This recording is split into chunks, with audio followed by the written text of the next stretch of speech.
This free step-by-step video comes to you directly from Haynes, creators of the world's best repair manuals. Fix your car or truck the right way with our accurate and reliable information at your side. You can complete more than 200 jobs on this vehicle when you purchase the complete online manual at Haynes.com.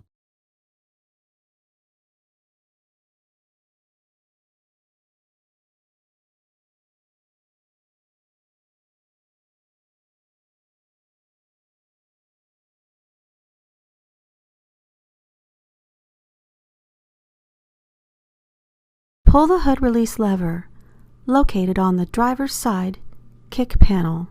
Lift the hood safety latch and raise the hood upwards, then support it with the prop rod. Loosen the cable clamp nut and disconnect the cable from the negative battery terminal. Chock the rear wheels to prevent the vehicle from rolling. Drain the cooling system. Turn the heater control to the maximum heat setting. With the engine cool, unscrew the coolant reservoir cap. Wrap a thick cloth around the radiator cap, then slowly unscrew and remove it from the radiator to relieve any residual pressure remaining in the system.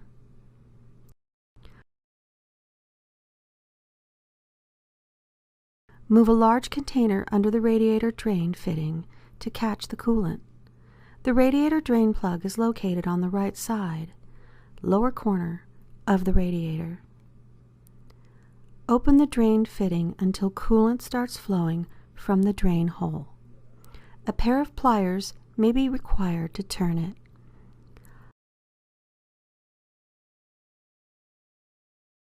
Allow the coolant in the radiator to drain completely. While the coolant is draining, check the condition of the radiator hoses, heater hoses, and clamps. Replace any damaged clamps or hoses before refilling the cooling system.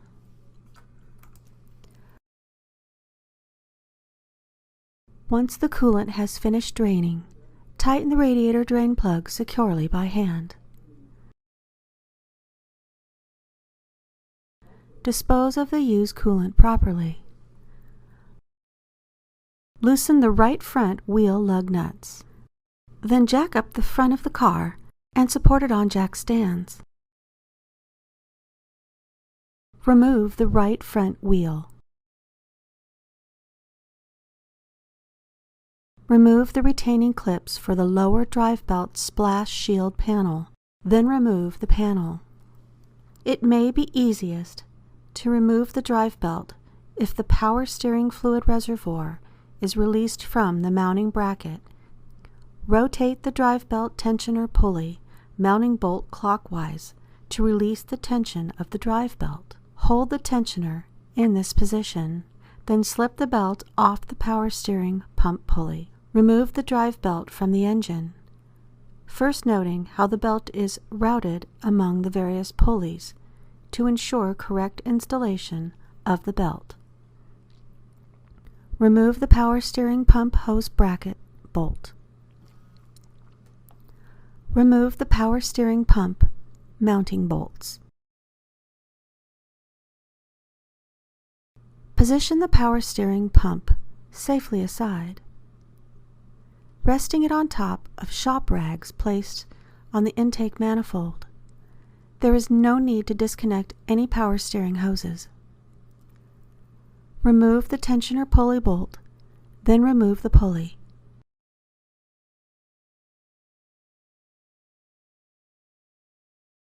Loosen and remove the 3 tensioner mounting bolts.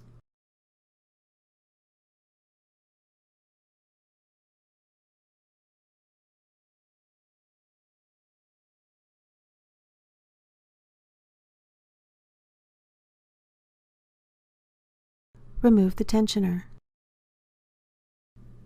Remove the water pump mounting bolts.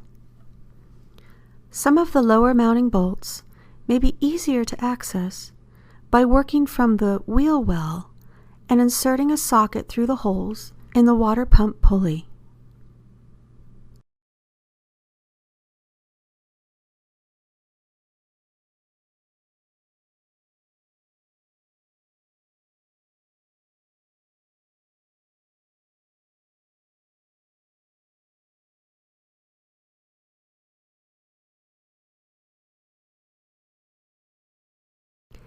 Detach the water pump from the engine using a soft-faced hammer to break the seal if necessary.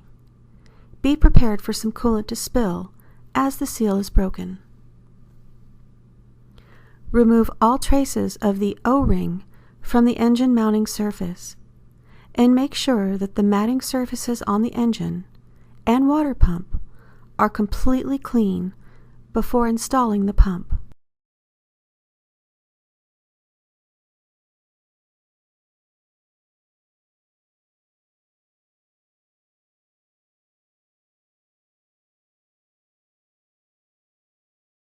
Compare the new pump to the old one to make sure they're identical. Place a new O-ring into the groove of the new pump.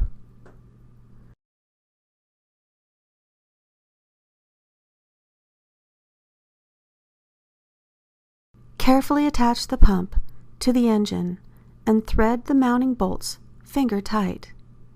Make sure the bolt threads and the threaded holes in the engine are clear of corrosion.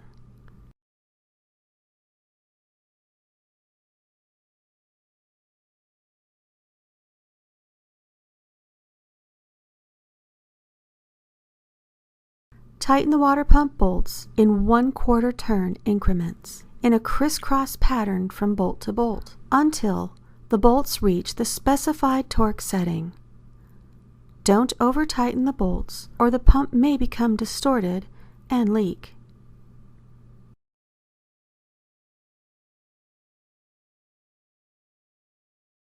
Before installing the tensioner, take note of the tensioner pulley mounting nut placed inside of the tensioner arm in the hex recess.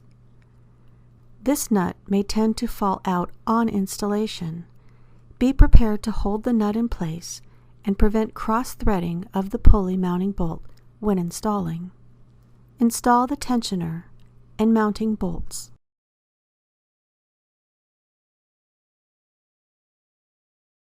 Tighten the tensioner mounting bolts to the specified torque setting. Install the tensioner pulley and mounting bolt onto the tensioner. Hold the pulley mounting nut in place if necessary. Tighten the tensioner pulley bolt to the specified torque setting.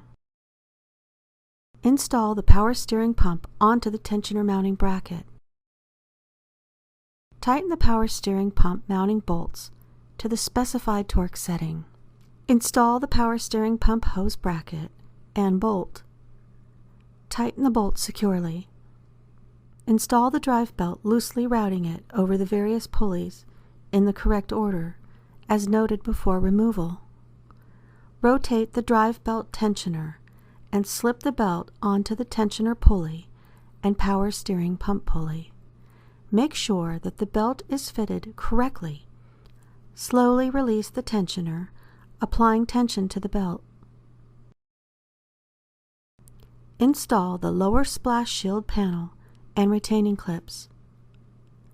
Install the power steering fluid reservoir into the mounting bracket.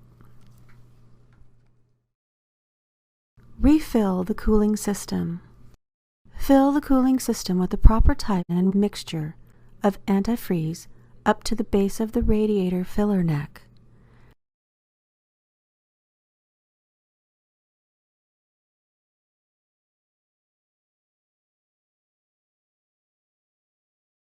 The coolant level may drop slightly after filling the radiator, so keep adding coolant to the radiator until the coolant remains level with the filler neck base.